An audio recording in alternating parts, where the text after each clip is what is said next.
Everyone, exercise 4.3। तो 4.3 के लिए हमें जरूरत पड़ेगी nature of roots. Nature of roots कैसे फाइंड करते हैं, नेचर रूट्स क्या होता है। देखिए, एक फॉर्मूला था जिसे हम क्वाड्रेटिक फॉर्मूला या सीधा साधा फॉर्मूला के नाम से जानते हैं। तो वहां एक फॉर्मूला था x equal to minus b plus minus root d upon 2a। ये एक फॉर्मूला था, और जहां पर जो d था वो था डिस्क्रिमिनेंट, है ना। तो ये जो कैपिटल D था, इसकी वैल्यू होती है बी स्क्वायर माइनस 4ac। किसकी वैल्यू होती है? D की वैल्यू।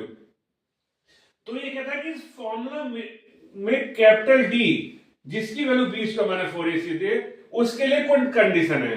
वो condition nature of the roots कहलाती है। कैपिटल D की वैल्यू वो कहता है कि जब हम b square minus 4ac value निकालेंगे, a क्या है? एक्स स्क्वायर का मल्टीपल, b क्या है? x का मल्टीपल, और c क्या है? Constant number. ये जो हमारी क्वाड्रेटिक इक्वेशन होती है ax square plus bx plus c equal to 0, यहां जो abc है, x का मल्टीपल a, x का मल्टीपल b और c, यानी जो आपका क्वाड्रेटिक फॉर्मूला है जो ये आपके सामने लिखा हुआ है, वो सिर्फ क्वाड्रेटिक इक्वेशन में अप्लाई होता है। ये सीधा साधा फॉर्मूला भी कहते हैं।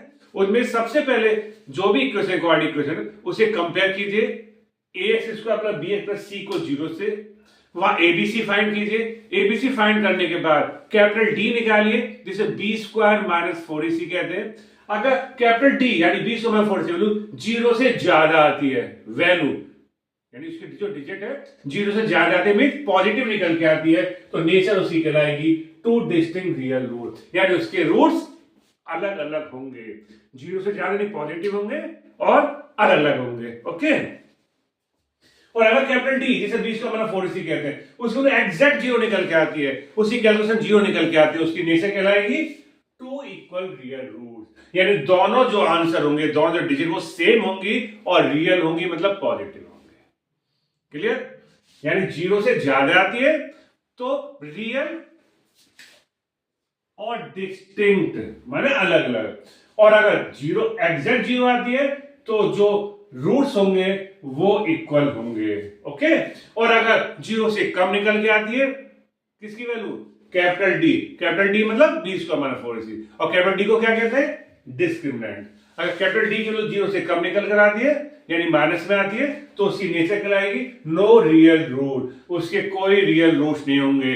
अगर ये कंडीशन आ जाती है, ये वाली, नो वाली, तो ये फॉर्मूला अप्लाई होगा ही नहीं इसमें। ये फॉर्मूला सिर्फ या तो ये कंडीशन हो, डिस्टिंक्ट रियल रूट, या टू इक्वल रियल रूट, इन दोनों कंडीशन में ही ये फॉर्मूला अप्लाई होगा, वरना अप्लाई नहीं होगा। ये फॉर्मूला क्यों बनाया गया? अगर आपके इक्वेशन के फैक्टर नहीं निकल पा रहे हैं, आपसे हिसाब नहीं लग पा रहा है, तो टेंशन नहीं, आप इस इक्वेशन जो भी आपको क्वाड्रेटिक इक्वेशन है उसमें ये क्वाड्रेटिक फॉर्मूला अप्लाई कर लीजिए, इजीली आपसे रूट्स फाइंड हो जाएंगे। पर इसके लिए एक प्रॉब्लम आ जाती है, आपको स्क्वायर रूट निकालना आना चाहिए। तो वो बहुत पहले से हम पढ़ते आ रहे हैं, क्लास 8 से चला रहा है, नहीं है वो थोड़ा सा प्रैक्टिस कर लीजिएगा, आ जाएगा। ठीक है। तो ये थी नेचर ऑफ द रूट्स, बने रहिए हमारे साथ। ओके। तो आगे एक्सरसाइज 4.3 के लिए हम इन नेचर का अप्लाई करेंगे। ओके। तो करते रहिए प्रैक्टिस। Thank you.